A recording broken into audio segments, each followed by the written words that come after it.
Salam sejahtera, saya Ishwari Subramaniam dari Pertubuhan Malaysia Tamler Munitra Kalagang. Hari ini kita berada di Tanah Perkuburan Indu di Serapuk, Perak. Selepas isu serius Tanah Perkuburan Indu di Triang dan Kuala Kerau Pahang beberapa bulan yang lalu, kini kita digemparkan dengan satu lagi isu serius di Tanah Perkuburan Hindu, Serapuk, Perak, Mukim Belanja. Pihak kerajaan telah menggazetkan tanah seluas 5 ekar untuk Tanah Perkuburan Indu ini. Namun begitu, didapati bahawa seorang pemimpin parti politik telah menceroboh dan menanam pokok-pokok kelapa sawit di atas tanah perkuburan Indu ini bagi tujuan keuntungan peribadi. Dengan sokongan siapakah pemimpin parti politik ini bermaharajalela dan bertindak berani menanam pokok-pokok kelapa sawit di atas tanah perkuburan Indu? Mengapakah kepentingan rakyat tidak didahulukan? Persoalan kami di sini, adakah perkara ini telah sampai ke pengetahuan Ahli Parlimen Parit Perak, Dato' Muhammad Nizar, Majlis Perbandaran ataupun pejabat tanah di daerah tersebut?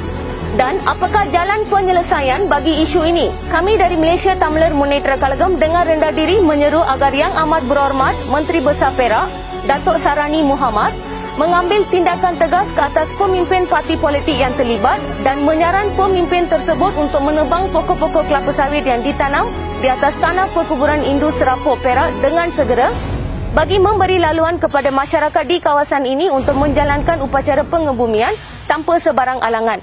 Sekian, terima kasih. வணக்கம். நான் ராஜா அந்த ஸ்டேட்டில் பிறந்து வளர்ந்து இங்கேயே இருக்கிறேன். 64 வயசு ஆச்சு எனக்கு. இது வந்து இந்த இடத்துல வந்து இந்த சுடுகாடை வந்து ஒரு இதாக பராமரிப்பு இல்லாமல் இருக்கு. இங்கே உள்ள அரசியல்வாதிகள்லாம் இந்த சுடுகாடை அது இதுன்னு செய்யறாங்க, ஒன்றும் பராமரிப்பு இல்லாமல் இருக்கு.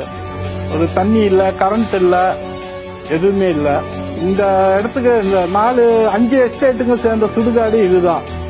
5 ஏக்கர் சுடுகாட்டில் ஒரு 4 ஏக்கருக்கு எல்லாம் ஆயில் ஃபார்ம் நட்டுட்டாங்க. இருக்கிறது 1 ஏக்கரு.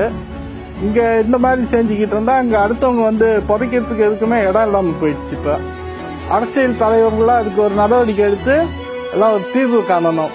வணக்கம். ஓகே, வணக்கங்க. நான் ஆரம்பங்க. இந்த எஸ்டேட்டில் 26 வருஷம் அந்த பக்கத்தில் நான் வேலை செஞ்சது. இப்போ வந்து இந்த எனக்கு தெரியும் ஆட்டோமேட்டிக்காக இந்த நிலம் வந்து gazetted by the government as burial ground for the Hindus. 5 acre நிலம். இப்போ பார்க்குற நிலைமையை பார்த்தா 3/4 ஏக்கர் தான் நட்டுருக்காங்க. இந்த பேரியல் ஏரியாவாக இருக்குது. 4 ஏக்கர் 4.5 ஏக்கர் வந்து ஆயில் பாம் நட்டுட்டாங்க. So this is not a fair decision by the so call community leader who misuse this land for the own personal gain. இப்படிலாம் பண்ணிக்கிட்டு போனா நம்ம தமிழ்நாடு நிலம் என்ன ஆகுறது? எங்க பார்த்தா கோயில் உடைக்கிறோம், அதை உடைக்கிற நம்ம இஷ்யூ வருது. இப்ப கிரேஃபியர்ட் லேண்ட்ல இந்த மாதிரி என்கரேஜ்மெண்ட் நடக்குது. இப்ப அப்ப nobody taking a part in the role and one fine day இந்த ஒரு 1 ஏக்கர் 1/2 ஏக்கர் வந்து கெசட் பண்ண மாதிரி வச்சுட்டு பின்னால பாக்கார பண்ணிட்டு சொந்த நிலம் ஆக்குறது எவ்வளவு நாள் பிடிக்கும்? நம்ம என்ன செய்யறோம்? நம்ம கம்யூனிட்டி லீடர் இருந்துகிட்டு நம்ம மிஸ்யூஸ் பண்றோம். we are abusing the people's privilege. That is what is happening now. And I hope all the community leaders, the so-called political leaders, please do something about this land. This 5 acres of land, please get us back nicely. It's a gazetted land. Please get back the land to us.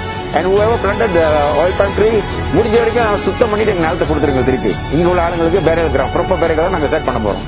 எங்க குறைய வந்து தாழ்வு மனப்படம் இந்த கட்சி தலைவர்கள் வந்து எங்க கோரிய நிறைவேற்றி நாங்க எதிர்பார்க்கிறோம். அதே நேரத்தில் நாங்கள் ஒரு 14 days நாங்கள் டைம் பீரியட் தரோம். இதுக்குள்ள நீங்க ஒரு தீர்வு எடுத்து முடிவு பண்ணுங்க. இல்ல நாங்கள் லீகல் மீன்ஸ் தான் எடுக்கிறதுக்கு வாய்ப்பு இருக்குது. I am very sorry to say we will go through legal means to get it done. Thank you.